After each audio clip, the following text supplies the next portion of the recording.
কেন কসাই হবে আমার সাথী? রব্বুল আলামিন বললেন, মুসা যাও নিজেই যে দেখে আসো কেন কসাই হবে তোমার সাথী। যে দেখে না, কসাইয়ের স্পেশাল কোনো আমল নাই, খালি গোশত কাটে। সারাদিন গোশত কাটার পরে বিকেলবেলা বড় একটা গোশতের টুকরা নিয়ে প্যাকেট করে বাড়ির দিকে রওনা হয়। সাইয়েদনা মুসা আলাইহিস সালাম তিনিও কসাইয়ের পেছনে পেছনে ছদ্মবেশে রওনা হয়ে যায়। কসাই বাড়িতে ঢোকার পরে সাইয়েদনা মুসা আলাইহিস সালাম দরজায় নক করতে লাগলেন।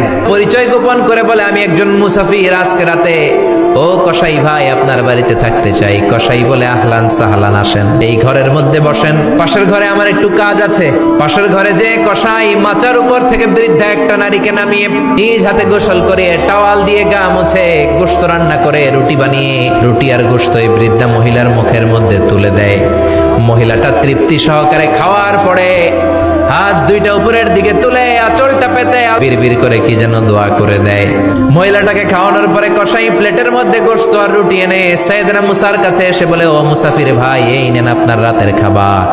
রাতের খাবার খেয়ে আপনি ঘুমিয়ে যান, সকালে আপনি যাবেন আপনার পথে, আমি যাব আমার দোকানে। সাইয়েদনা মুসা বলে, ও কসাই, আগে বলো এই বৃদ্ধা মহিলাটাকে? এই মহিলাটা হলো আমার জনম দুঃখিনী মা। সাইয়েদনা মুসা বলে, তোমার মা হাত তুলে কি দোয়া করলো এটা বলো। কসাই বলে, আমার মা খুশি হওয়ার পরে চোখের পানি ছেড়ে দিয়ে হাত তুলে বলে, আল্লাহ, আমি আমার ছেলের উপর অনেক সন্তুষ্ট।